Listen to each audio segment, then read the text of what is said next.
Well, hello, General Hospital Daily Recap fans. Today's daily recap is for Friday, January the 31st, 2025. This month is gone. Unbelievable. Now, today's show was actually not a high moving action cliffhanger Friday show. To me, I guess they're waiting until next week because February sweeps starts actually tomorrow, so Monday, for the soap. So they better have good action going on. But anyway, let's dive right into it. Let's see. We have Drew. He's working out at the gym. Jordan, she's coming in, getting ready to work out, and she steps to him, and she kind of reads him, right? Um, Here you are slowing up a deal that you came to me on, and you had me working so hard to get things lined up for this deal. The McCalkey something members be going to be a whole big complex, big deal for Aurora. And he's like, well, that's because of Curtis. This whole thing could go smoothly if Curtis gives me what I want. And she goes, wait a minute, what? uh if he gives me back my company that I started, I can make sure things go smoothly. So she looked at him, she says, oh, so since you're not getting your way, you're reneging on a deal that will benefit this city. And he goes, like I said, Curtis is the reason. So she calls Curtis. He was having lunch with Portia. But she's like, Curtis, you know what? I need to see you. Like, so let's hope their dinner was over because I fast forward. Who cares what they're talking about, right? Curtis shows up there and he sees Drew and he goes, wait, you called me here for this? And so she says, Drew says that you're the reason that the deal is halted. And so Curtis says, no, I'm not the reason. He said, Drew was the one stopping it from going through. And Drew says, no, no, that you couldn't be more wrong, Curtis. There's a number of environmental issues that's causing that just need review. It happens all the time. Now, the review could be quick or the review could be drawn out. And Curtis just looks at Drew. And Jordan says, why would it be drawn out? This is going to benefit the city.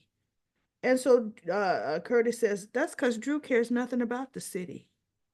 He cares nothing about the constituents. Drew cares nothing about his relationship with you, Jordan, or anyone else. All Drew wants is what Drew wants.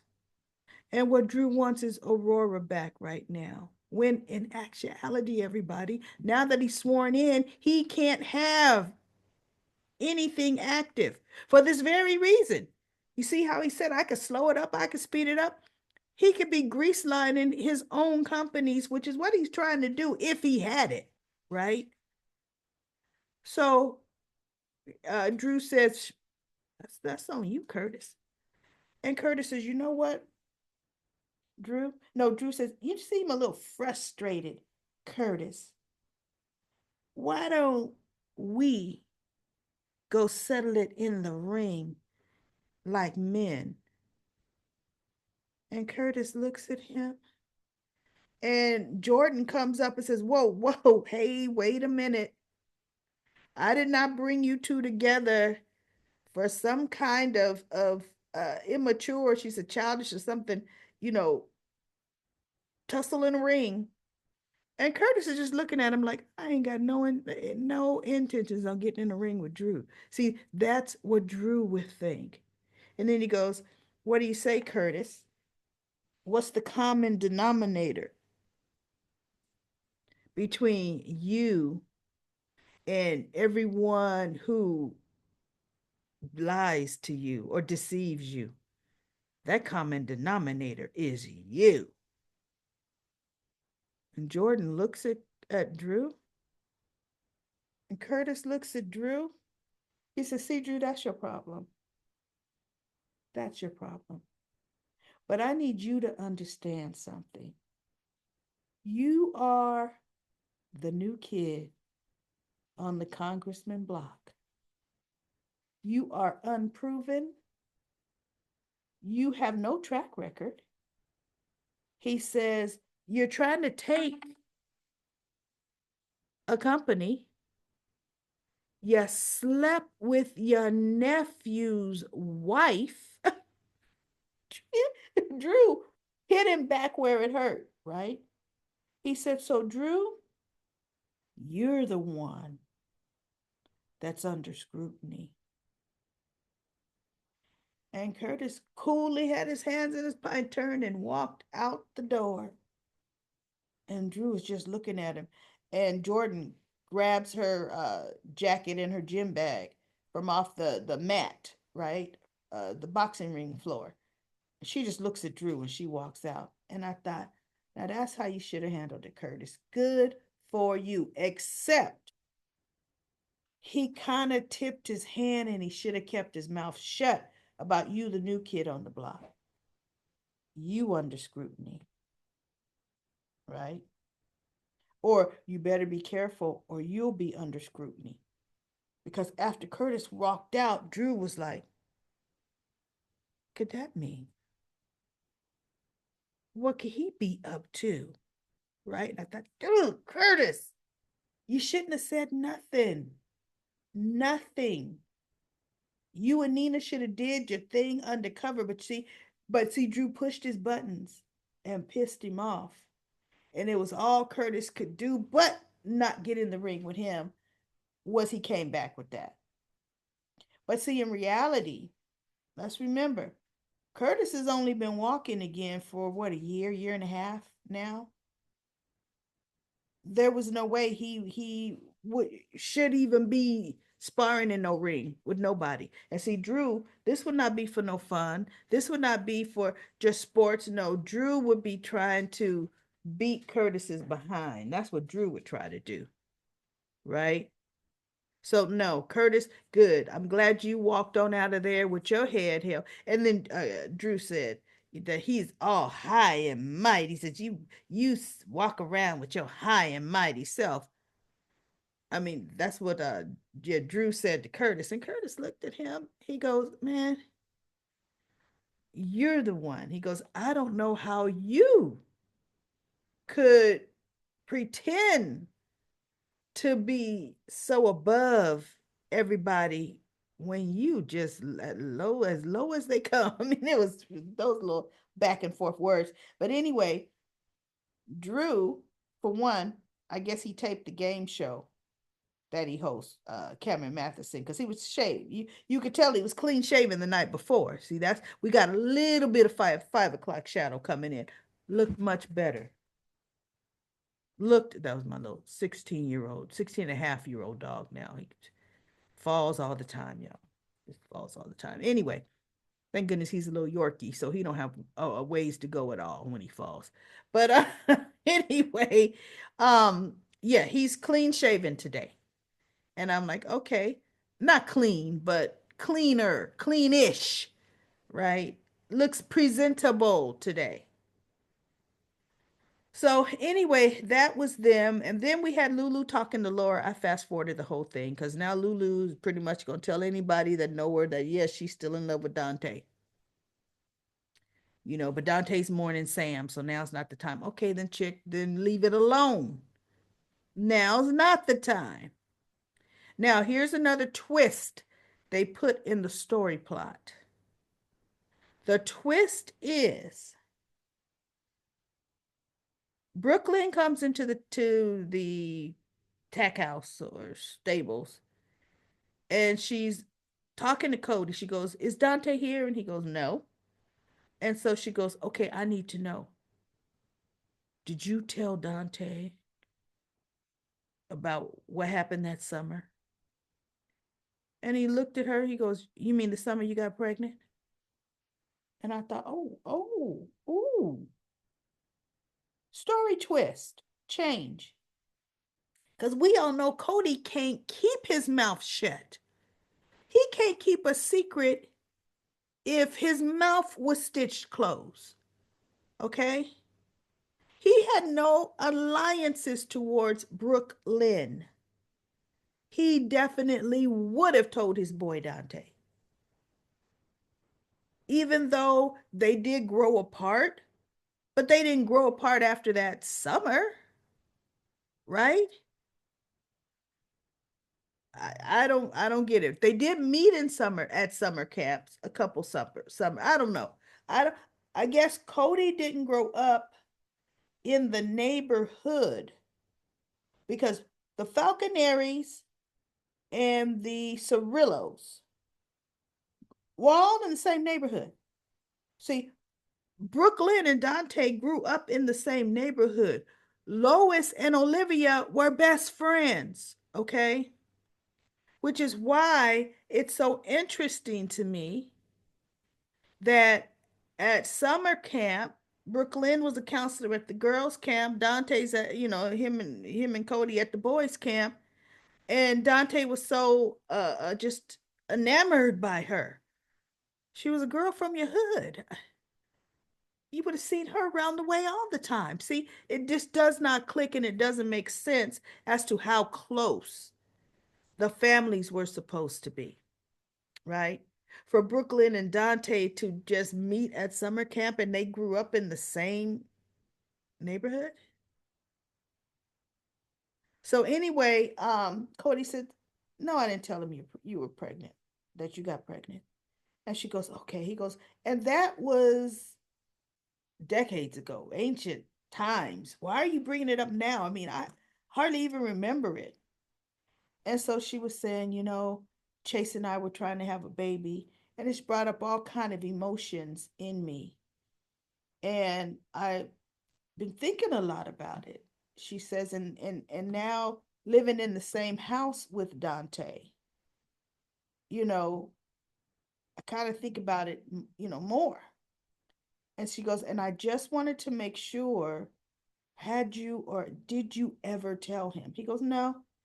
He goes, I mean, when you came to me, you asked me not to.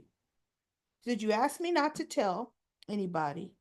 And you asked me to take you to the bus station, and I did. He says, and I didn't see you till the following year.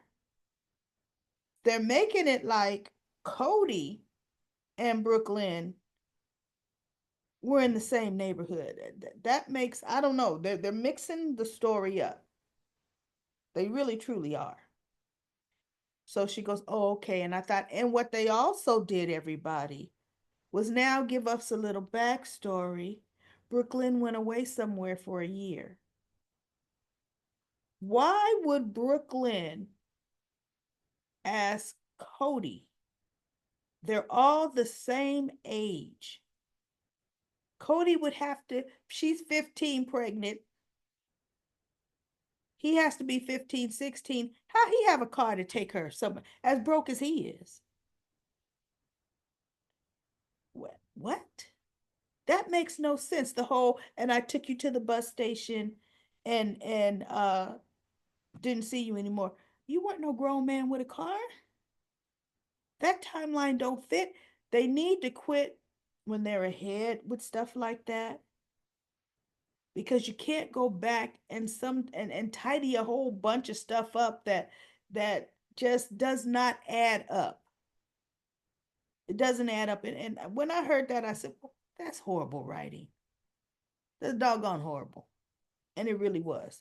So we get Dante going to Anna, demanding to be, part of the case, wanted to see the file. And she's like, no, you can't have no part of this case. Why not?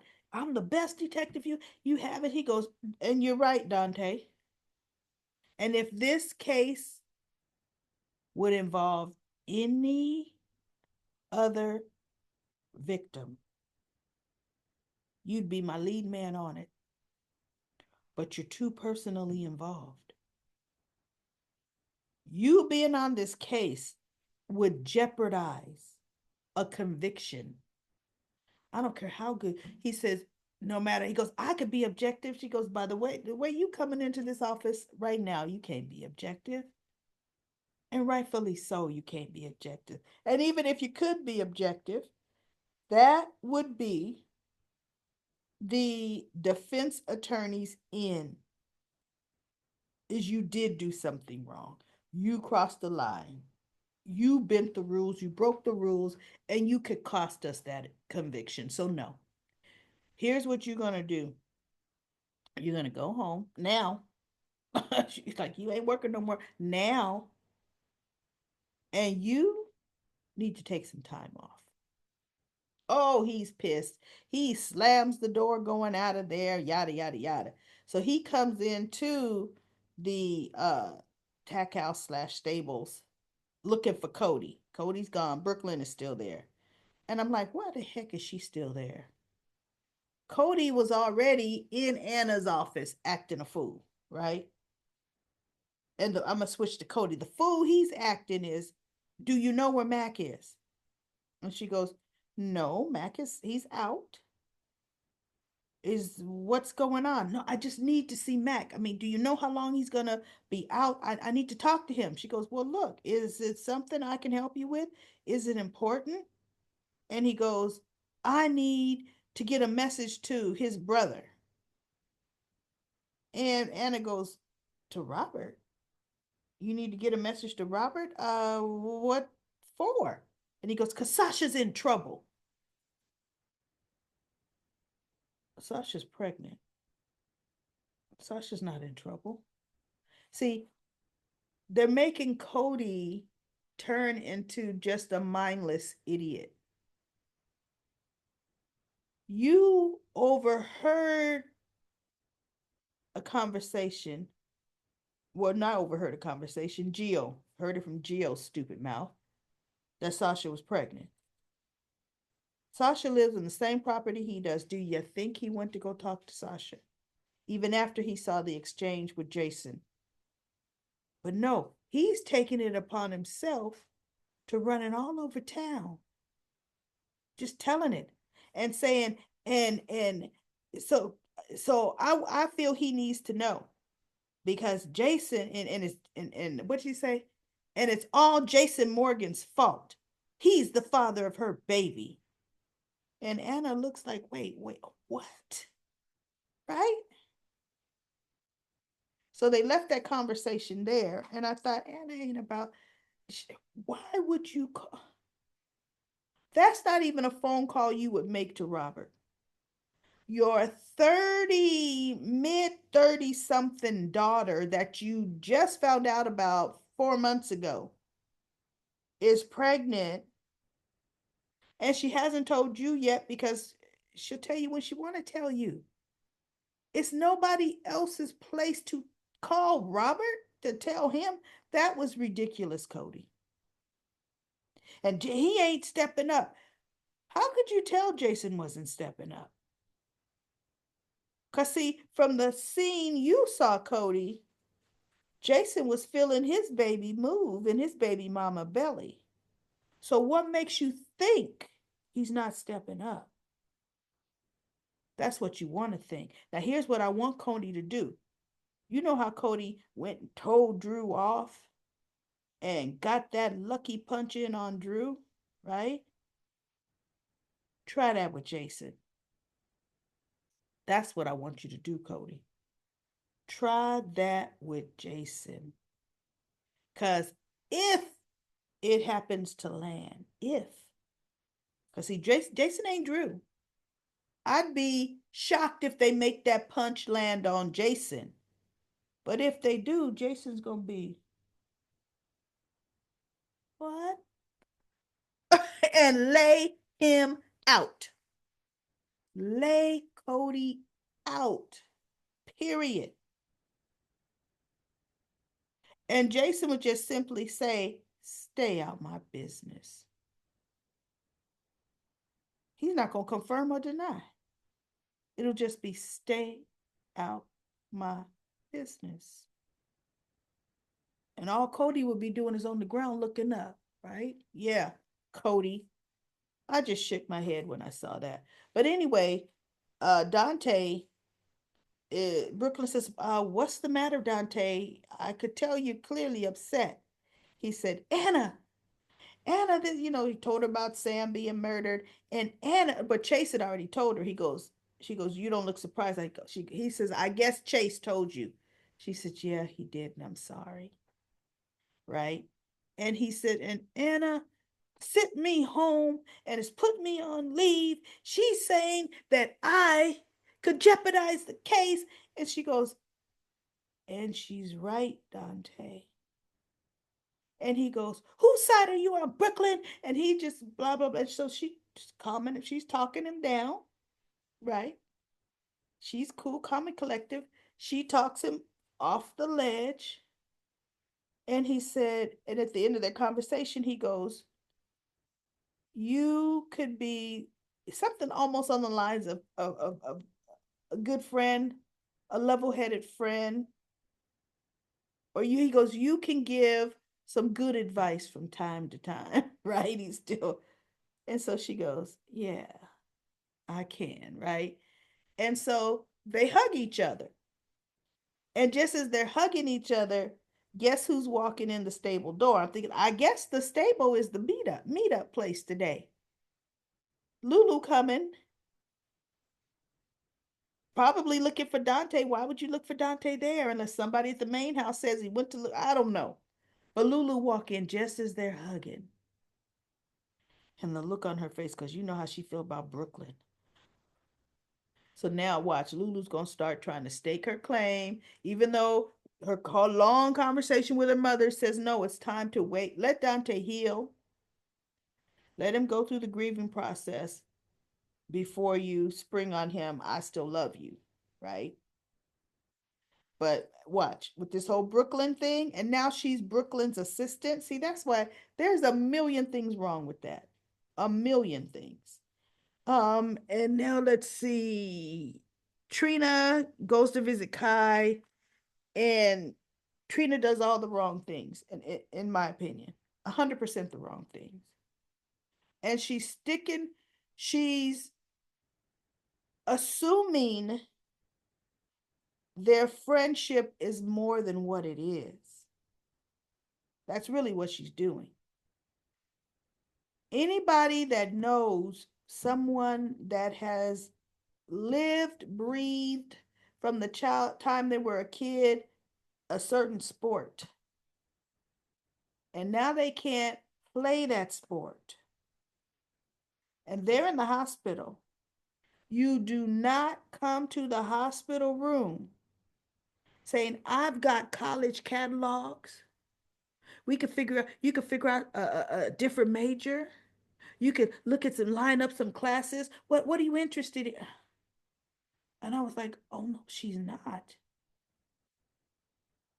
He hasn't even reconciled in him that he could no longer play sports.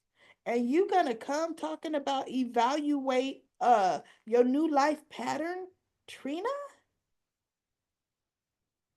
And then he was talking something about he was gonna do his physical therapy, and she goes, "Oh, have your doctors changed their mind?" He goes, "No, they haven't changed their mind about me being able to play, but they don't know me, they don't know my body, and I'm going to feel." Oh, but so you just got Trina,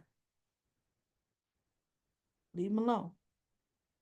Now, when Spencer died, and she was so distraught, she didn't know if she was going to like art again. She for sure did not want to go to Paris again. She didn't even know if she wasn't going to college at first. So it took Trina months and months to decide finally to try to put one foot in front of the other and move on.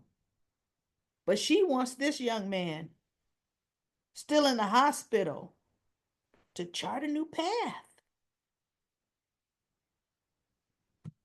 I just said, "Oh my God, girl, step back, step back." And then she called somebody saying, "I need you here." And in my mind, I'm thinking, did she call Jocelyn? Oh Lord, you know. But anyway, that was Trina and Kai. Rick and Ava was kind of cute to me. You know, Ava's flirty, kind of saying, "I'm thank you so much for being in my corner, and I'm so happy that you stood by my side." And he goes, "Of course." She goes, "You know, and I'm so happy how generous you are." And he goes, "Generous? How am I generous?" And she goes, "You know, helping me, doing my case pro bono." He says, pro what?" She goes, "Pro bono." He goes, "I'm not doing your case pro bono." No, you are still racking up billable hours." He goes, "Ava, yes, I'm helping you, but it's not for free. Okay. We're definitely," he goes, "What you think because we shared a kiss that that is paying for my retainer fee?" He goes, "Look, it was a good kiss, but it wasn't worth all that." And she looked, she goes, "Yeah, and it'll be the last kiss you'll get." He's like, "Look, this is business, right? And business, you owe me for my services. That's business. I'm not doing it for free." And she just looked at him, but she straightened herself back up, right? And he goes, "Now we need to hit them right now while the fire is fresh with a court date and offer a settlement." He goes, "We need to go straight to Diane and see if we can get her to present it to Sonny." So Diane was already in her office. Sonny was coming. Christina was there because remember, Christina was there with Alexis, and Diane apologized. And Christina said, I understand my dad's coming. I need to speak to him for a few minutes." Diane says, "Absolutely, sure," because she wanted to tell her dad about Sam. She goes, "Absolutely." So Sonny arrives and he goes, "Hey, I didn't expect to see you here." And he talking about Christina. And she goes, "Yeah, Dad, I need to speak to you. I have something I need to say to tell you." And he goes, "Okay." And Diane says, "And you know what? Why don't I let you two talk? And then Sonny, you and I can get together." He goes, "No, no, look, I got something before you leave, Diane. I have something I need to say, and Christina needs to be here." So they go in Diane's office, and he says, "Diane, I need you to make sure Charlie's is airtight for Christina. I don't want any ties. I want to make sure the feds can't even come and look at my daughter sideways." She goes, "No, I'm way ahead of you on that, you know, and I guarantee it's she's taken care of." And Christina's like, "They can tap my phone. They can," and he goes, "No, I don't. That's the whole thing. I don't even want them to look at that, look at you, have you involved in anything." So Diane said, "Okay, she's going to take care of it." And she's going to let them talk. And that's when Christina tells him about Sam. And he goes, "Do they know who did it?" And she goes, "No, Dad, they don't know." And he's like, "Oh, for you to have gone through all of that." And actually, Diane hadn't left. Diane was going. I think Christina talked to Sonny about Sam, yeah, after. Because as Diane was leaving, Rick and Ava come knocking on her door. And then Rick is, "Oh, good, Sonny, you here. Good. You said saves us a trip. This is a motion we're going to be filing." And he gives it to Diane and she reads it. She, she chuckles. She goes, this ain't going to fly. Ava wants full custody of Avery, wants her for every major holiday. Sonny gets every other weekend visitation. And so she goes, "Well, major, except for Arbor Day, he can have Arbor Day." Right. Anyway, and Ava said, Sonny goes, that ain't no. Alexis is like, I mean, not Alexis, Diane was like, in a nutshell, no, right? And so Rick says, well, that's up to Sonny to say, you know, and Sonny was holding on to Diane's desk, but he wasn't shaking, but you could tell he was trying to keep his stress level down. And he goes, what do you say, Sonny? Oh, and Chris, he goes, because Christina, oh, I'm calling you as a witness. You're going to be testifying. And Christina looked at him and Ava, and she goes, I look forward to it. And he goes, oh, really? Because you do know you may be cool and calm for 5 minutes in your lawyer's office, but when I get you on the stand, it'll be like last time, because I'm going to bring up the same things. And he starts bringing them up and blah, blah, blah. And Christina looked at him and she goes, like I said, I look forward to testifying. And Rick looked at her and Ava kind of looked at her like, what's going on here? Right? So they leave. She goes, come on, Sonny, save us all some time. And because it's time and, save the money. Right? And Sonny's like, nah, you know what? He looked at Diane. He goes, when is the trial date? And so she goes, February 20th, I think she said. He goes, looks at them. He goes, I'll see you then. Because all they got to do, they already know Ava's money is limited, is drag it out, drag it out. And so when they left, Diane says, you handled yourself very well, but you know what Rick Lansing will do to you on the stand. And Christina said, and this time I'm going to be ready because we are not. She goes, Ava Jerome took my daughter from me, which she didn't, but took my daughter from me. I'm not letting her take Avery from my dad. Diane said, well, they're okay, you know. So she goes, I'm gonna leave you two to talk. And so that's when they talk and yada yada yada. So anyway, we'll see how Christina's gonna be able to hold up to that because she never can hold any water. But that's it, everybody. I actually covered everything that happened today. Um, Nothing else. And look, I ain't looking forward to next week, except next week is February, and I looked it up. The sweeps start in February. February sweeps. It's February, May, July, and November. February, May, July, and November. All right, I'm gonna do my trusty dusty stop watch my timer, and I'm gonna do comment corner. Here we go. Today is bottom up. Bottom up. Okay, we have Alicia says, Molly is close to Mac since when?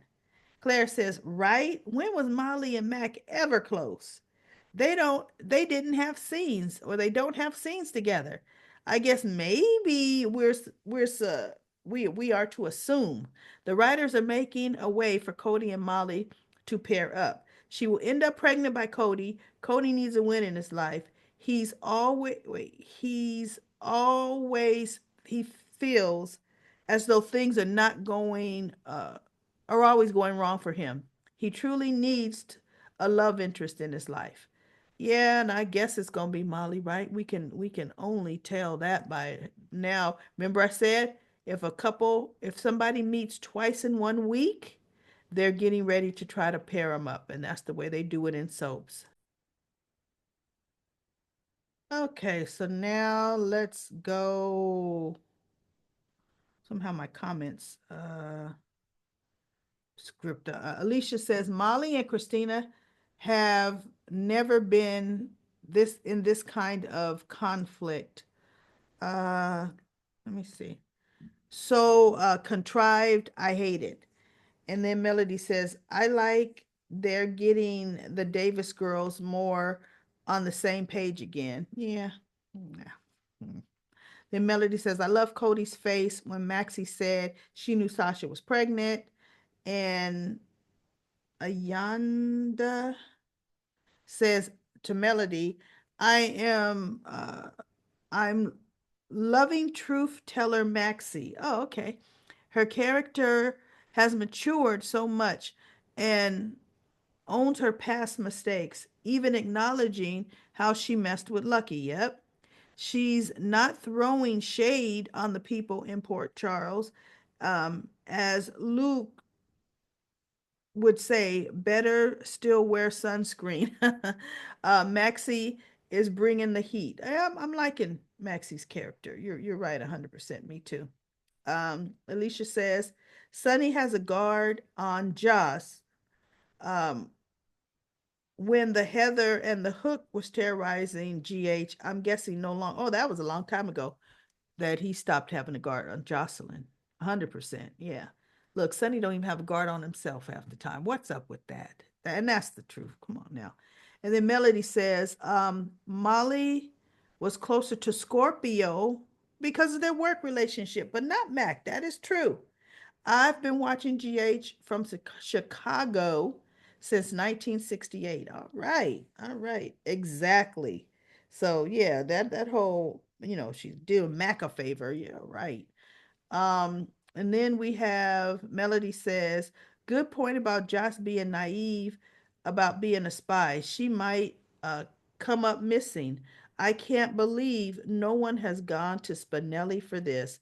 I imagine Jason would love or will love what to help.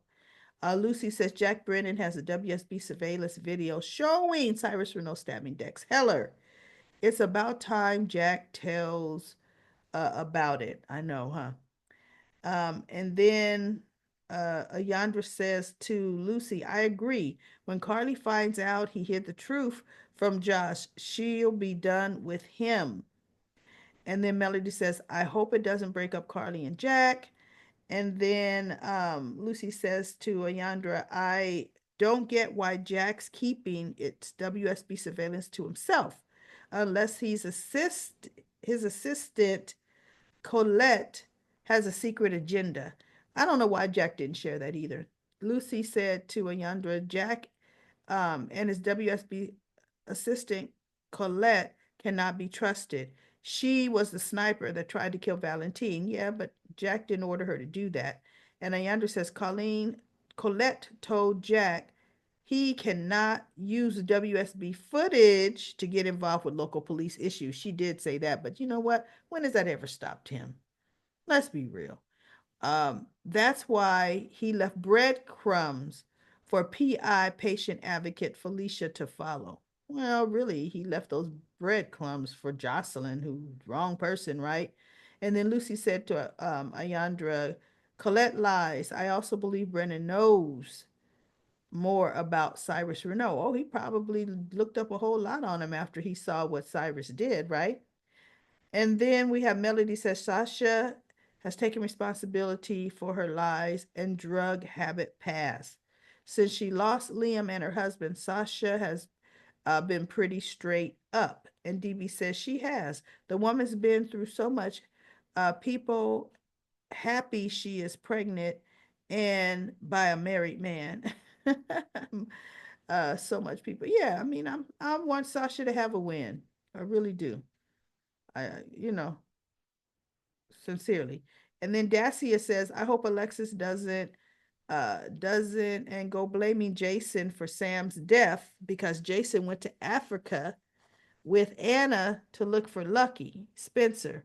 When he came back, he went to the hospital to talk to Lucky, and Jason wasn't even anywhere near Sam's room because Alexis always someone to blame. What always want somebody to blame?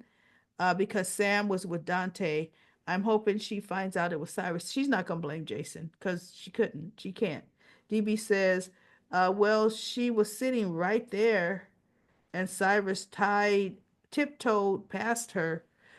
She wasn't there when he drugged Sam. They remember Cyrus had a flashback. Sam was asleep in the room when he snuck in. Alexis wasn't there. Was she asleep on a chair? Huh. All right, comment corner, answer that. I now that Dacia said that, was Alexis asleep on the chair in the corner?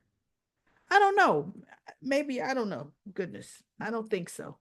Um, OGHP says you miss Brooklyn telling Lois that Dante's the father of the baby she gave up for adoption. Oh, did she tell her that? And what did Lois say? Yeah, because I guess she wouldn't have known who the father was unless Brooklyn had told her. Hmm. All right. So then we have, let's see, my last comment starts with Aisha again. First, Sasha gets bent out of shape that Jason won't just take her word about her agreement with Michael. Now, instead of uh, taking his skepticism for what it is, looking out for Michael's interests, and being practical about her impending motherhood, she's getting all defiant and defensive about doing it on her own, even if no one else believes that I can. Sasha has a job or Sasha has no job or financial security, not to mention she doesn't have a place of her own to call home. She'll soon find that self belief, enthusiasm, pride, and the best of intentions will not carry her far. Well, she does have a job. She didn't quit, but that's just a job with no, you're right, no financial security. And it's tied into her room and board. And unless deception plans on doing a whole motherhood thing again, right? What is she going to do? P. Merrill says, really, she'll find out it's not that easy. She hasn't made any plans. Will she raise the child under Tracy's influence? Not realistic at all. I don't get Cody. He's jumping to the wrong conclusion as usual. But why would Jason need to be protective? From whom? From what? I know he's making it like Sasha's some defensive something. She's in trouble. She needs help. Shut up, Cody. Aisha said to P. Merle, Sasha could always change her mind and let Sonny pay back what Gladys stole. But regardless, like she said, she needs a place. Oh, wait, like you said, she needs to make plans for the future that she can sustain and afford. As for Cody, he may be thinking that if one twin paid him hush money, so will the other. Oh, maybe, right? He's in for a rude awakening. And then Yonder said exactly, oh, if he thinks Jason would ever pay him hush money, he don't know nothing. And Jason needs to hush by putting his fist in Cody's mouth. If he tries to blackmail Jason, get out of here with that. But that would be interesting. All right, everybody, that is it for Comment Corner. Comment Corner. I will be back for another daily recap of General Hospital on Monday.